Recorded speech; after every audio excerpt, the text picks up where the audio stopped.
Bonjour à tous et bienvenue sur boursicoté.com pour cette nouvelle analyse technique du CAC 40 en clôture avec une séance qui a confirmé l'accès baissier. Hier, on s'est arrêté à proximité de la zone de retracement ici des 38,2%. Ce matin, on a cassé cette zone sur un gap, alors même si le gap a été comblé, puisqu'on est même revenu quasiment au contact ici de la zone des 7470 points, le CAC 40 a poursuivi son mouvement de baisse, notamment après la diffusion des chiffres de l'emploi américain, pour clôturer sous le retracement à 50%, donc dans la zone 50-61,8 qui était l'objectif en cas d'absence de rebond, puisqu'à 7352,30, le CAC 40 perd ce soir 1,07% par rapport à la clôture de la séance précédente. Donc on est vraiment dans une phase ici d'affaiblissement de la précédente dynamique haussière. Pendant cette phase ici, je n'arrêtais pas de vous dire qu'il fallait voir un petit peu ce qu'allait donner cette tendance une fois les volumes revenus. Les volumes, ils sont revenus et on a notre réponse. Au niveau des indicateurs techniques, on passe dans la partie inférieure de la zone d'évolution au niveau des histogrammes du MACD qui évolue toujours d'une manière négative. Le RSI ici nous commence à nous donner un petit signal court terme de pression baissière et nous avons des volumes donc qui reviennent et qui sont au-dessus de la moyenne sur cette phase de baisse. Tout cela avait commencé vendredi dernier avec la séance ici sur laquelle je vous signalais une bougie hésitante avec une hausse des volumes et une ombre portée sur la partie supérieure. Ça a failli être invalidé lundi, puisqu'on avait quelque chose qui donnait un signal dans le sens contraire mais qui manquait de volume, et on a confirmé donc mardi avec un avalement baissier donc sur la bougie de lundi et ensuite et juste des signaux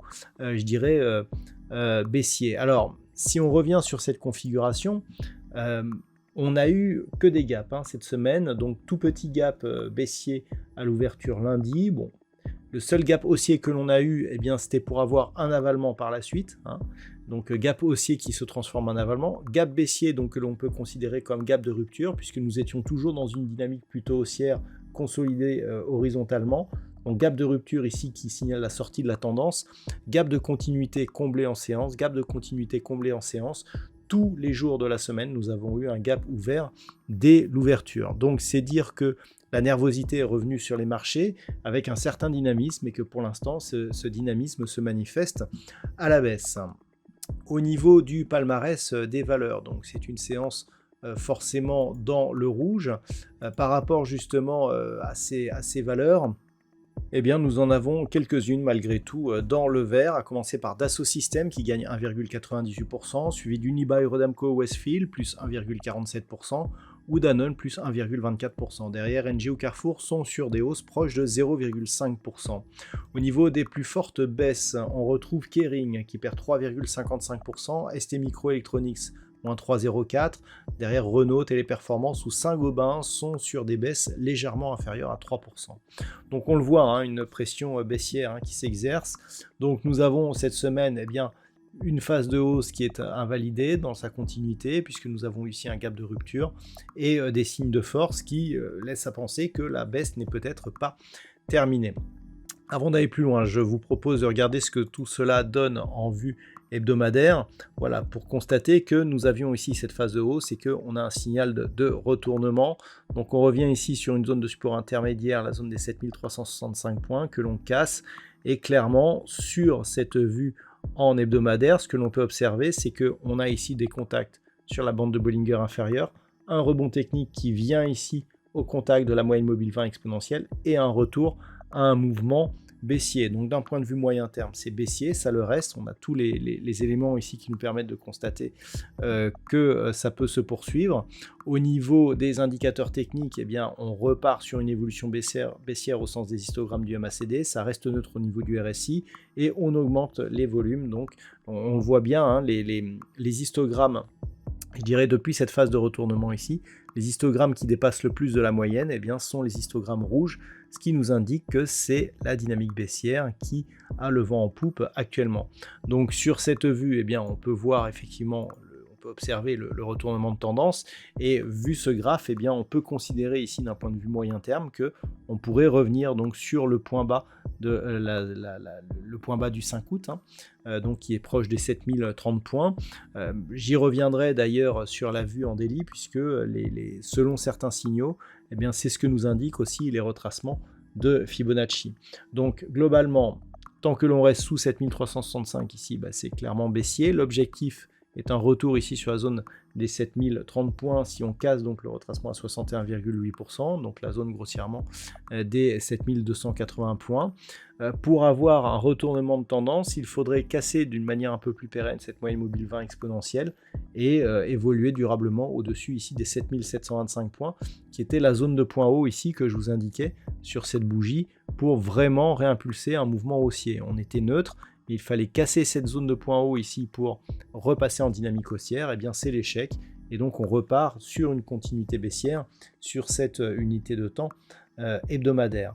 Par contre, si les cours ici parviennent à casser cette zone, là clairement on aura une invalidation, et cette impulsion ici sera précurseur d'un retournement, avec donc un possible retour d'un point de vue moyen terme toujours sur la zone de point haut du CAC 40 proche des 8250 points. Maintenant, en ce qui concerne la séance de lundi, comment appréhender cette configuration technique? Alors, comme je vous l'ai indiqué, on est rentré dans la zone 50-61,8 des retracements de Fibonacci, qui est l'objectif logique suite à la rupture ici des 38,2%. Maintenant, tant que l'on est dans cette zone 50-61,8, on peut considérer qu'on est toujours ici dans l'impulsion haussière, qui certes s'affaiblit, mais qui consolide. Pour confirmer cela, il faudrait repasser au minimum au-dessus du 38,2. D'accord, c'est le premier élément qui donnerait un signal d'affaiblissement de cette phase de baisse, voire repasser au-delà du retracement des 23,6%. Ça tombe bien, on a de nombreuses zones sur ces niveaux, donc le 38,2 lui n'est pas très significatif, mais il nous rapprocherait déjà de la moyenne mobile 20 exponentielle. Le 23,6 nous permettrait de casser cette moyenne mobile et surtout de combler ici ce gap, qui est donc le gap de rupture. Je rappelle que les gaps de rupture sont des configurations techniques très puissantes. Donc ce qui veut dire aussi que globalement, tant que l'on est sous ces niveaux, on reste dans une dynamique très court terme qui est baissière.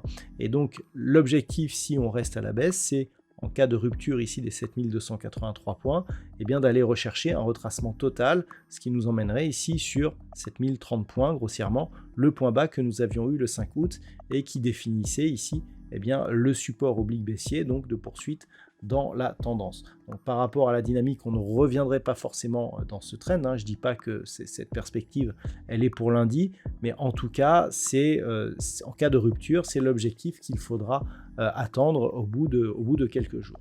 Donc, par rapport à une éventuelle hausse, effectivement, tant que l'on ne revient pas ici combler ce gap, eh bien, on peut considérer que l'on est toujours dans une dynamique baissière. Voilà donc ce que l'on peut dire sur cette analyse technique et sur cette configuration pour ce soir.